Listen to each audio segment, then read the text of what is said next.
เกาหลีใช่ไหมใช่ครับเดี๋ยวเซลสวัสดีครับพี่สวัสดีครับพี่สวัสดีครับสวัสดีครับถ้าอีกฝ่ายถูกรางวัลที่1คิดว่าอีกฝ่ายจะหมดเงินไปกับอะไรมากที่สุดชอบสั่งของแพงมากินของกินขนมที่มันแบบแพงๆอะไรอย่างเงี้ย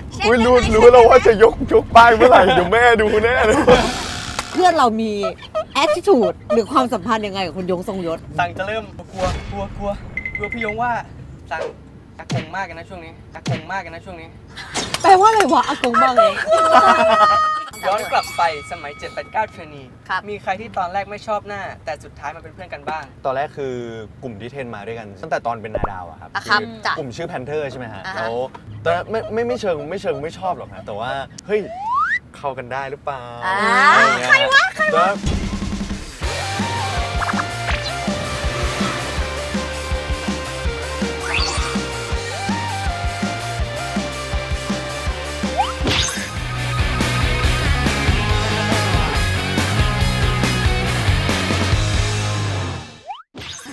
จีซังพวกพี่ดูอยู่เท่าไหร่พี่อยากอยู่20อ่ะพี่อยู่เท่าไหร่ดูรุ่นเดียวกันดูพี่ดู20จีซังอย่าโกหกจีซังอย่าโกหกกูถามจีซังว่ากูดูอายุเท่าไหร่จีซังบอกดูรุ่นเดียวกันจีซังสาวดูพี่สาวอายุแก่กว่าปี2 ปีไงสัก4 ปีแล้วกันสัก4 ปีเอาดิ45ประมาณแบบเพิ่งเรียนจบใช่ประมาณเพิ่งเรียนจบเธอก็พี่ซังอยู่ในวงการนี้ได้อีกนานเลยนะเธออยู่เป็นนะคือเมียดังโคตรอยู่เป็นจีซังเป็นลูกครึ่งเกาหลีใช่ไหมใช่ครับแป๊บนึงแล้วเธอพูดภาษาเกาหลีกันปะเดี๋ยวเซลสวัสดีครับพี่สวัสดีครับพี่สวัสดีครับสวัสดีครับเอางี้ท้ายยังเป็นไทยเห็นไหมล่ะจีซังพี่อยากรู้ว่าจีซังสามารถทำสิ่งนี้ได้ไหมครับผมอันยองเซโยมูชิคเดออันจินนี่ตั้งเดียวข้างหลังเชิงเตะไม่สำเนียงเขามาไหมสำเนียงเขาได้เห็นไหมที่นี้คุณเป็นลูกครึ่งเกาหลีแต่ว่าเพื่อนคุณเนี่ยที่กำลังจะขึ้นรถมาตอนเนี้ยเขาบอกเป็นลูกครึ่งอังกฤษใช่เป็นลูกครึ่งอังกฤษคุณอเล็กซ์ใช่ครับคุณใช่คุณ2 คนเคยเกิดการเสวนากันเป็นภาษาอังกฤษไหมเอาจริงๆไม่ค่อยเลยครับกับคนนี้คุณเสวนาภาษาไทยถูกไหมภาษาไทยล้วนๆเลยครับล้วนเลยอยากรู้ความสนิทของคุณ2 คนมันเบอร์ไหนคุณคิดว่าคุณสนิทกับเขากี่คะแนนเต็ม10เดี๋ยวฉันจะถามเขาเต็ม10ถ้าในวงนะฮะในวง10ครับคือเป็นคนที่สนิทสุดในวงแล้วถ้าไม่ใช่ในวงล่ะถ้าไม่ใช่ในวงก็โดยโลกแต่ทั้งโลกเลยทั้งโลกเลยก็8ก็ดีเอางี้ในเมื่อคุณกล้าพูดว่าคุณสนิทกับเขา10เรามีมิชชั่นแรกเพื่อจะวัดว่าคุณสนิทกันจริงหรือไม่ใช่เรามีแบบทดสอบมาทดสอบพี่ตี้เปิดมาเลยดีกว่าค่ะช่วงวัดความซีจะให้ก้อยนัตตี้ดรีม1 คนและแขกรับเชิญอีก1 คนลองเผยฝีปากกันคนละ1 ประโยคผ่านไมค์แปลงเสียงนอกรถเพื่อเช็คว่าคนในรถเนี่ยจะรู้หรือไม่ว่าประโยคไหนเป็นเพื่อนซีของเราข้อแรกมาเลยค่ะพี่ตีถ้าไปทัวร์ด้วยกันจีซังอยากกลับห้องแล้วแต่อเล็กซ์อยากขอคุยกับเพื่อนต่ออเล็กซ์จะบอกจีซังว่านี่เสียงแรกค่ะไปก่อนได้เลยเดี๋ยวตามไปครับไปก่อนได้เลยเดี๋ยวตามไปครับอันนี้จะเสียงแล้วนะคะเสียงที่2ค่ะไปก่อนเลยน้องเดี๋ยวตามไปก่อนเลยน้องเดี๋ยวตามไปเสียงที่1หรือเสียงที่2คือเสียงของอเล็กคะแต่ค่อนข้างจะใกล้เคียงกันนะเสียงไหนคะผมว่า2ครับเรียกว่าน้องไปก่อนเลยน้องเดี๋ยวตามไปเขาจะมีความแบบน้องไปเลยน้องไปเลยโอเคอยากรู้ก่อนว่าสถานการณ์นี้มันจริงไหมคือเธอเป็นคนที่อยากกลับห้องแต่เขาเป็นคนที่ชอบปาร์ตี้มากกว่าจริงไหมปกติจะเป็นผมมากกว่าที่ไม่กลับจริงพอกันสลับกันก็คือเป็นคนแฮงเอาท์กันทั้งคู่ใช่ครับโอเคข้อ 2ถ้าทั้งคู่ต้องนอนด้วยกันแล้วจีซังปลุกอเล็กซ์ไปเที่ยวอเล็กซ์จะพูดว่าวันนี้ไม่ไหวจริงว่ะวันนี้ไม่ไหวจริงว่ะเสียงที่2ครับเที่ยวไหนเฮ้ยไม่ไปจะนอนแล้วเที่ยวไหนไม่ไปจะนอนแล้วผมว่า1ครับ1ข้อสุดท้ายค่ะถ้าพี่ยงเตือนอเล็กซ์ว่าช่วงนี้แก้มเริ่มตุ๋ยแล้วนะอเล็กซ์จะตอบว่าเสียงที่1ค่ะเฮ้ยจริงเหรอพี่แย่ละเดี๋ยวออกกำลังกายก่อนเฮ้ยจริงเหรอพี่แย่ละเดี๋ยวออกกำลังกายก่อนเฮ้ยใช่เหรอพี่ผมกินน้อยมากเลยนะเอ้ยใช่เหรอพี่ผมกินน้อยมากเลยจริงๆแล้วอีมึงอะเนียนมึงเอาบีทเข้ามาด้วยทุเรศจริงๆหรือเอาอันไหนลูกผมว่า1ครับ เพราะว่าคำว่าเดี๋ยวเรากลางๆมันดูรีบพูด แล้วอเล็กก็เป็นคนรีบพู นี่ ด มันดูเป็นบีด เดี๋ยวเรียกให้อเล็กขึ้นมาเฉลยเลย มาจ้า เออ เรียกอเล็กเลยครับ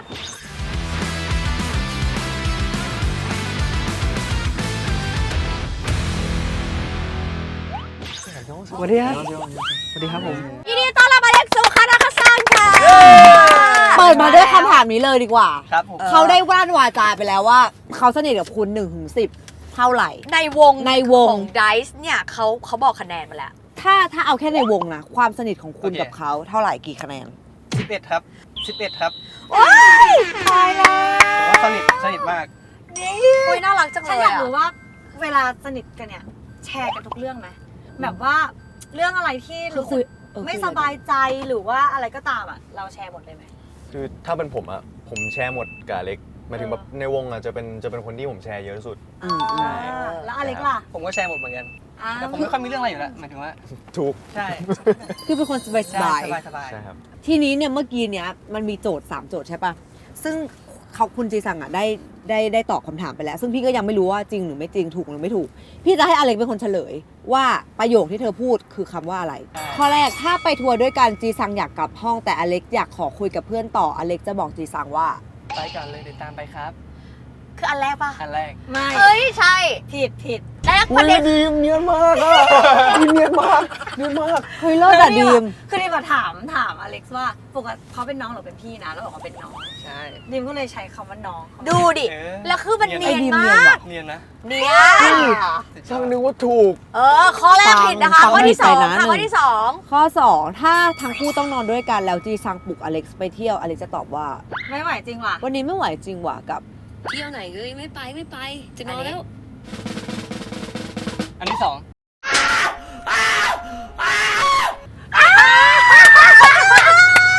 ผิดปะ ใช่ค่ะตอนที่ฟังเสียงอะกูอะรู้สึกว่าอันเนี้ยมึงอะพูดไอ้ดี ใช่อ่ะไม่เป็นไรไปข้อที่สามข้อที่สามข้อนี้คือข้อ ข้อนี้คาดหวังแล้ว ข้อนี้คาดหวังแล้ว ถ้าผิด3 คนเนี่ย10 คะแนนต้องลดลงนะ ใช่เธอต้องไปพิจารณาความสนิทกันอีกรอบ เออ อันนี้ข้อ 3 ถ้าพี่ยงเตือนอเล็กซ์ว่าช่วงนี้แก้มเริ่มตุ๋ยแล้วนะ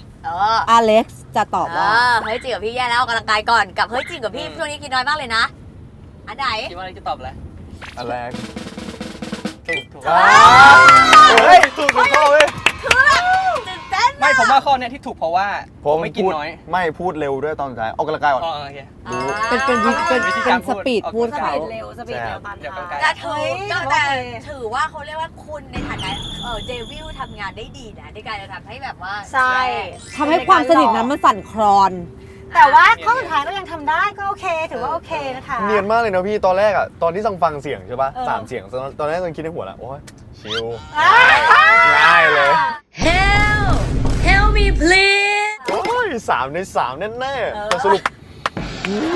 ไม่เป็นไร ไม่เป็นไรนี่แค่มิชชั่นแรกเราจะไปสู่มิชชั่นที่ 2 กัน ครับผม ซึ่งมิชชั่นนี้จะทำให้รู้จักพวกคุณมากขึ้นไปกว่าเดิม แต่กฎกติกาคืออะไรครับพี่ ช่วงขึ้นสังเวียน เราจะมีโหลคำถามให้ทั้งสองคนได้เผากัน ผ่านคำถามที่เตรียมเอาไว้ให้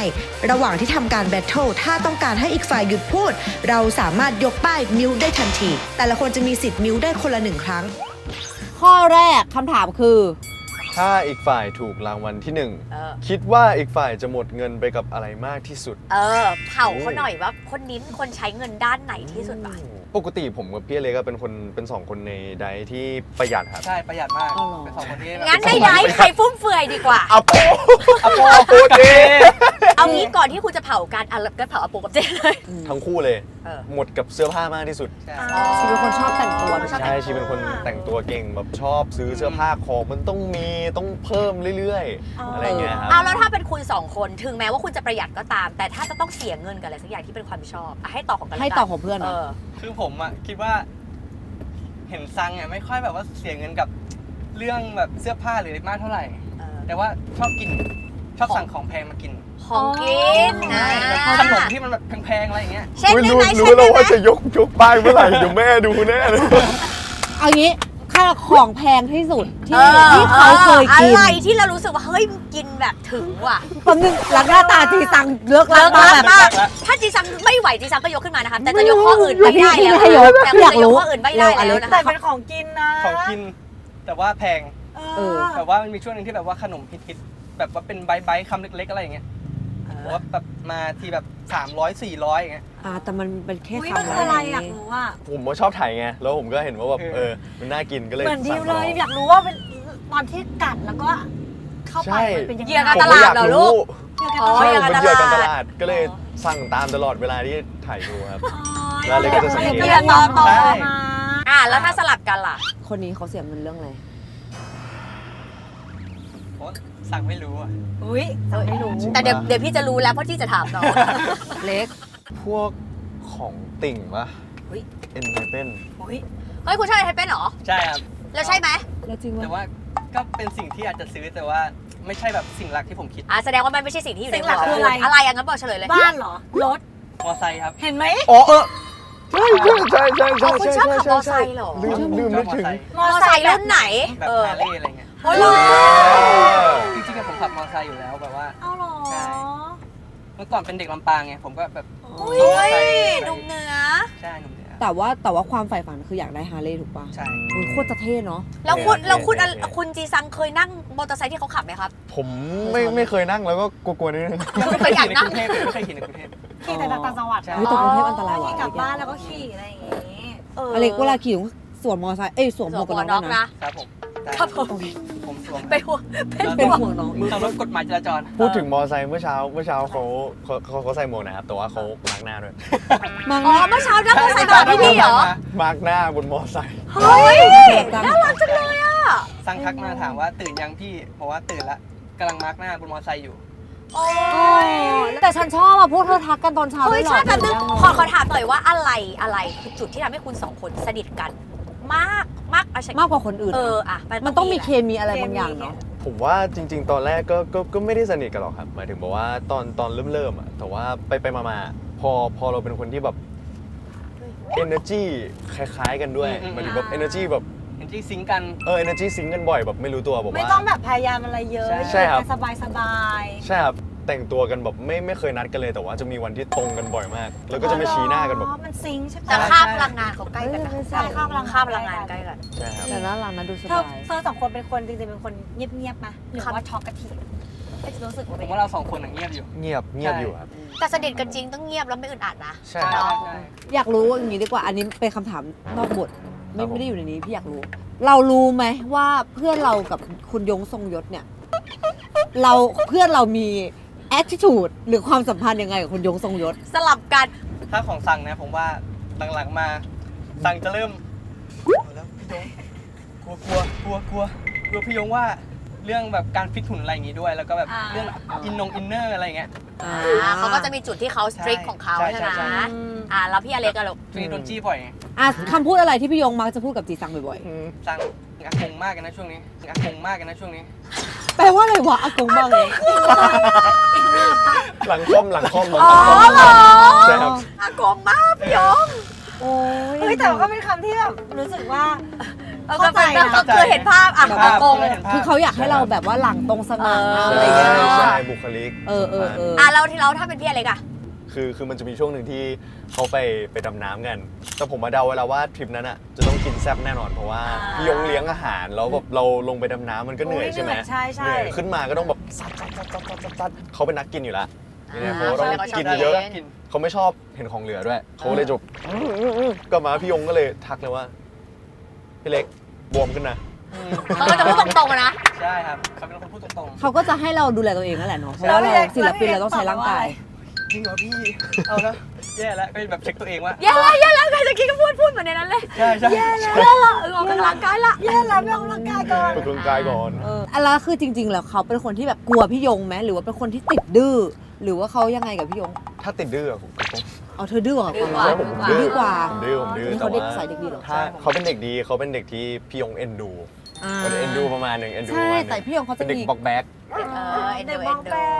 ก มีแกงดื้อกับแกงเด็กดี ใช่ เป็นคนเชื่อฟังใช่ไหม เป็นลูกหมา น่ารักเลยเหรอ พัน ส่วน อะไร ใจซังเป็นยังไงเป็น ผม ตัวไหน เป็น ดี คาปิบาร่าคาปิบาร่า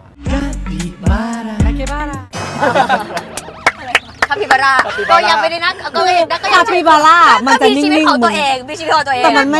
ไม่รีแอคมาว่าคือมันดื้อเงียบ เดือดเงียบใช่ เขาเหมือน ใช่ เหมือนอยู่ ไปข้อที่ 2 เปิดไปเลย ข้อที่ 2 ครับผม คำถาม ย้อนกลับไปสมัย 789 เทรนนี ครับ มีใครที่ตอนแรกไม่ชอบหน้า แต่สุดท้ายมาเป็นเพื่อนกันบ้าง เออ มีไหมหรือ แล้ว ว่า หรืออาจจะเป็นคนตรงข้ามคุณก็ได้หรือใครก็ได้ ผมตอนแรกคือกลุ่มที่เทรนมาด้วยกัน ครับ ที่ตั้งแต่ตอนเป็นนาดาวอะครับ อ่ะครับจ้ะ กลุ่มชื่อแพนเทอร์ใช่ไหมฮะ อ่าฮะ แล้วตอนนั้นเด็กยังน้อยอยู่มีประมาณ 8-9 คนอะไรอย่างเงี้ยฮะ7-8-9 คนตอนนั้นไม่เชิงไม่ชอบหรอกนะแต่ว่าเฮ้ยเข้ากันได้หรือเปล่าอะไรอย่างเงี้ยใครวะตอนนั้นพิมพ์วสุมาพิมพ์วสุใส่บีนี่ใส่ฮูดใส่แมส คือมันโคตรที่จะแบบกึ่งเนาะแบบ ใช่กึ่งแอค แอค เลย ติดแอค ก็จะมีมวลแซวกับพวกพี่ขุนกับพวกพี่อเล็กอยู่ว่า อ่ะ เฮ้ยผีวสุอ่า เพราะว่าเขาดังในติ๊กต็อก ใช่เขาดังมากเขาดังมาก ตัวกึ่ง ใช่ แล้วพอผ่านเวลามารู้จักกันแล้วมา ต ต่าง อนนี้ ยังไง สนิทกันห หลัง รือ จาก อะไร กึ่งแล้วยังไง โอ้พี่เวลาผ่านไปอ่ะคือคนละคนกับที่ผมรู้จักเลยคือจากตอนแรกที่คิดว่าแบบเป็นเด็กขี้แอกอ่ะแบบก็ยังขี้แอกอยู่นะแต่ว่า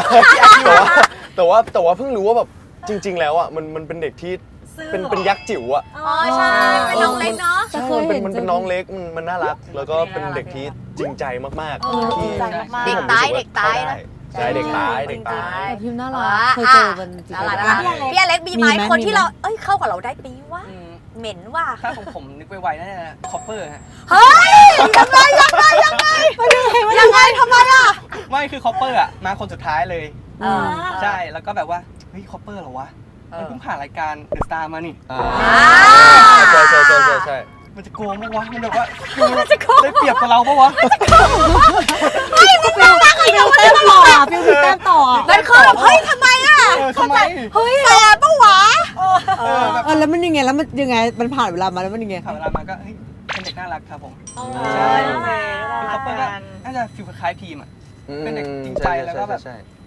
คุยด้วยแล้วสบายใจอยู่เหมือนกัน ใช่ เลยอยู่กรุ๊ปเดียวกันตอนเจ็ด น่า เก้า รัก เลิศโอเค ไปกันต่อ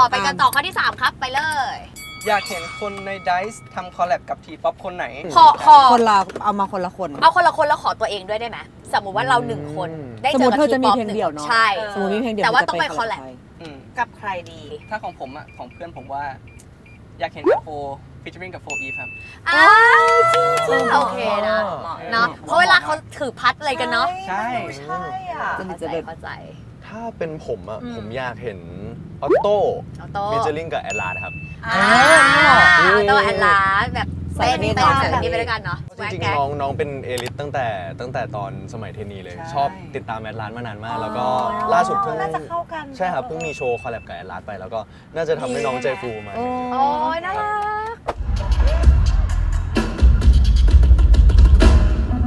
งั้นอันนี้พี่ขอให้เลือกให้เพื่อนได้ไหม เออ เลือกให้เพื่อนดีกว่า จริง จีซังอยากเห็นอเล็กซ์คอลแลบกับใคร เพราะอะไรแล้วก็สลับกัน ครับ ผมรู้ละผมคิดออกแล้วถ้าเป็นพี่อเล็กฟีดกับทีมแมนดาวครับ เขาเป็นชาวร็อกเหรอ เขาเป็นสายนั้นใช่ไหม อ๋อ ป๊อปล็อกเลยผมชอบ ใช่ มาก เขาชอบ อ๋อ ป๊อป ช ล็ อ อบ ก โอเค ใช่ครับผมเลยอยากเห็นเขา ดีนะ อยากเห็นเขาได้ร้องกับศิลปินที่ชอบ โอ้ยน่ารักจังเลย เยี่ยม โอเค ผมชอบาก อามกรีเลยอุ้ยอากรีเลย โอเค อ่ะเราพี่จีซังอ่ะ คือซังเป็นคนเสียงนุ่มแล้วก็คิดว่าซังน่าจะเหมาะกับอยากเห็นกับบ้านแอนดอฟครับ เอาไว้นะ เพลงแบบชิลๆอะไรอย่างเงี้ย รีแลกซ์หน่อย ใช่ เข้าใจ รู้สึกใหม่ด้วยอ่ะ รู้สึกแบบจะเป็นภาพใหม่ ก็ว่าใหม่นะ อืม คุณ เธ จี อว่า ซัง ไงเธอมี แล้วก็อยากรู้ ในใจไหม ของ ในใจไหม ของแต่ละคนนะถ้าเลือกเองได้ล่ะ ผมว่าแลนดอว่าผมก็ชอบเพราะว่าผมฟังตั้งแต่มัธยมเลยผมชอบมากๆ ชอบเพลงเขาอยู่แล้ว ครับผมชอบเพลงเขาอยู่แล้ว เออ แต่ว่าถ้าที่มีในใจอ่ะคือเป็นพี่สาวที่สนิทมากครับ คุณมางวงแบมครับ อ๋อมาก็เป็นเด็กน่ารักมากมาก็น่ารัก เพราะมาก ใช่ นางเก่ง คิวปี๊ดเลยคิวปี๊ด ดูมันๆอะ แล้วคุณอเล็ก พี่อเล็ก ซ์ อะ ทีมแมนดานั่นแหละครับ ฉันว่าชอบจริง ใช่ เลือก เลิก ถู ถู ก กแล้วเลิกถูกแล้ว โอเค โอเคมา2ข้อสุดท้ายครับ ถ้าวันหนึ่งต้องสลับร่างกัน จะ เออ เอาร่างของอีกฝ่ายไปทำอะไรเป็นอย่างแรก เชิญเลยครับ ผมรู้ละ ผมรู้เลย เพราะว่าคือถ้าพูดถึงเลนส์เสียงการร้องเพลงนะเขาจะเป็นถือว่าเป็นชิปมังค์ในวงครับบอกว่า เสียงสูงเหรอ ใช่เป็นคนที่เสียงสูงมาก ใช่ครับ ถ้าอยากสลับร่างกับเขาผมอยากจะลองร้องอะไรปี๊ดๆสูงๆ ด้วยเสียงของ ใช้ความ เขา สามารถของเขามา ใช่ โอเค ซังทำได้แล้วคือผมอะอยากทำสิ่งนี้เลย คืออะไร ด้วย อ่ะ สกิลของเขา คือผมอยากไปเล่นกีตาร์ร้องเพลง เล่น ตรงเยาวราช โอ้ ทำไมต้องอย่างนั้นวะ ใช่คือสกิลของจีซังเนี่ยเล่นกีตาร์แบบดีมากๆ แล้วก็ร้องเพลงสุดยอดอ่ะขึ้นเสียงละมุนเลย เขาเป็นเพื่อนกันที่แบบ จริง มัน ให้ เป็น เอา แบบ เขามา ว่า ทะเลาะกันเนี่ย positive vibe เนาะ แล้วก็แบบซัพพอร์ต น่ารักน่ารักน่ารักน่ารัก เอ้ยฉันชอบคนเล่นกีตาร์เก่งอ่ะ ไปเว้ย อ่ะ มาข้อสุดท้ายข้อสุดท้าย ข้อสุดท้ายครับ ถ้าต้องสู้กับอีกฝ่ายจะเลือกใครในไดส์มาช่วย และใครที่จะไม่เอาเข้าทีมเด็ดขาด ในเรื่องไหนก็ได้ที่รู้ว่ากูจะชนะมึงนี่แหละ เราจะชนะเขาจะเอาใครมาช่วยดี ผมจะเลือกโอโบครับ ทำไมอ่ะ เพราะว่าโอโบจะเป็นสกิลพูดไปเรื่อย แล้วซังก็จะรำคาญ เน้นรำคาญ อาจจะแพ้ทางนี้ แล้วมีใครไหมที่เราจะไม่เอาเข้าทีมนี่คือตัวจุดอ่อนเลย แมดด็อกครับ ไม่ต้องเพราะอะไร คือแมดด็อกเป็นคนเถียงเก่งนะ แต่ว่าบางทีก็เวลาจะพูดอะไรก็จะเขินตัวเองอะไรอย่างเงี้ย ติดคัดตัวเอง คัดตัวเองอะไรอย่างเงี้ย เดี๋ยวแพ้เนาะ เดี๋ยวแพ้ หนึ่งสมาชิกที่จะทำให้เราช ใคร นะ ที่จะไปสู้กับเขาแล้วชนะแน่ ถ้าผมจะสู้กับพี่อเล็กผมว่าแล้วถ้าลูกทีมเขามีโอโบด้วยนะผมจะเลือกเจครับ ทำไม เพราะว่า เป็นเจ เพราะว่าถ้าเขาส่งอะไรมาให้ผมอะผมกับเจจะเป็นคอมโบที่ถ้าอยู่ด้วยกันแล้วอะไม่ว่าจะเป็นเรื่องอะไรเราก็จะขับ เราจะขับเรา ใช่ ได้เราจะทำให้มันเป็นเรื่องตลกได้ ใช่ take it ไม่ serious ใช่ take it ไม่ serious เข้าใจ ครับผม เข้าใจ แล้วคนที่เรารู้สึกว่าน่าจะแพ้เขาแน่ๆล่ะ หรืออาจจะไม่เวิร์กที่จะสู้คือใคร น่าจะเป็นเฟรม ทำไมแฟร์มา ผมว่าเฟรมชอบโดนพี่อเล็กแกล้งครับ แล้วก็ อ๋อ แล้วก็ แกล้งเฟรม ใช่อเล็กชอบแกล้งเฟรมแล้วก็ผมว่าถ้าเจอสกิลพูดไปเรื่อยของโอโบเฟรมน่าจะเหนื่อย เราเวลา ไหน ที่อะไรแกล้งเฟรมแกล้งไง ก็แบบแกล้งเล่นแกล้งหยิกอะไรอย่างเงี้ย มันเคี้ยวมัน แกล้งหยิก เขา เดี๋ยว นี่หมอ หยอกแล้วก็หยอกมาจบเซสชั่นที่ 2 ค่ะ เย้ ถือว่าได้รู้จักคุณสองคนมากขึ้นน่ารักมากแล้วก็วายใกล้กันมาก น่ารักมาก เดี๋ยวจะเข้าสู่เซสชั่นสุดท้าย ซึ่งเป็นเซสชั่นแบบน่ารักซึ้ง ช่วงเคลียร์ใจ จะมีคำถามเคลียร์ใจ 3 ข้อให้ทั้งคู่ผลัดกันตอบ 1 อย่างที่เราชื่นชอบในตัวเขา 1 อย่างที่เราชื่นชมในตัวเขา และ 1 อย่างที่เราเป็นห่วงเขาแล้วไม่เคยบอก เพื่อเคลียร์กันว่าด่ากันขนาดนี้ทำไมถึงยังรักกันอยู่ ๆ มาค่ะ ใครเริ่ มิ ม ช ครับ ชั่นที่ 3 พี่เริ่มก่อนแล้วกันจ้ะ อย่าลืมมองหน้ากัน อ ถ้าเธอไม่มองหน้ากันฉันจะให้เธอจับมือ หรือใครคิดออกก็เริ่มก่อนได้ โอเคงั้นผมเริ่ม เอ้ย มาเริ่มกูตื่นเต้นเลยกูไม่เป็นกูตื่นเต้นเลยเหมือนกันตลกดิ สิ่งที่พี่ชื่นชอบในตัวซังเนี่ย ทำไมคุณพูดแข่งจัง ก็ชื่นชอบซังที่เป็นซัง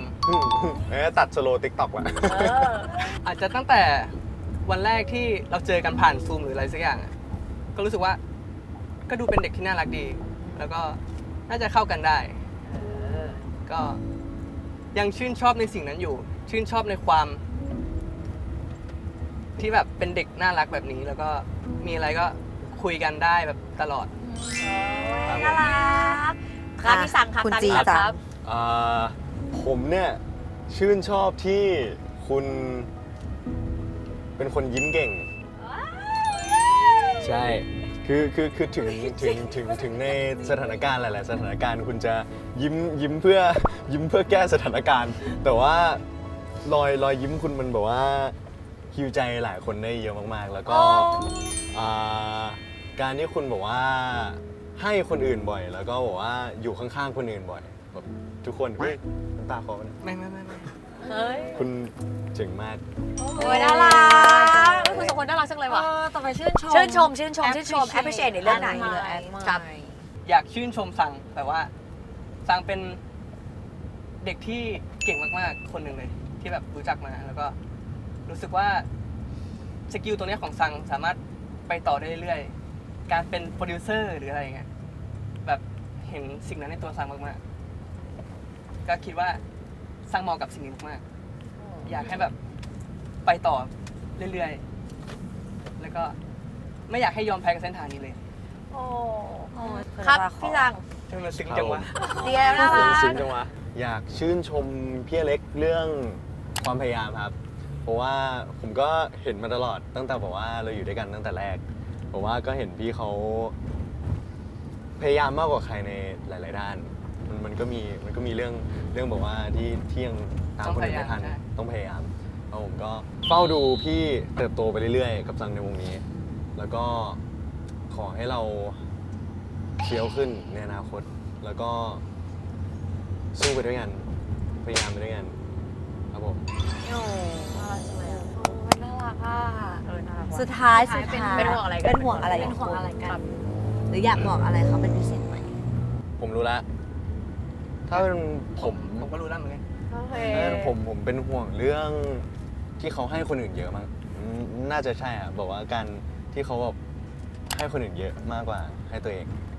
ครับผมบอกว่าเขาเป็นคนที่ไม่ค่อยแสดงออกกับคนอื่นขนาดนั้นว่าเขารู้สึกอะไรอยู่ข้างในแต่ว่าเขาจะเป็นคนที่คนแรกๆเลยที่เข้าชาร์จเวลามีใครรู้สึกอะไร ก็เลยแบบว่าสิ่งที่เป็นห่วงก็คือ อยากให้อารมณ์พี่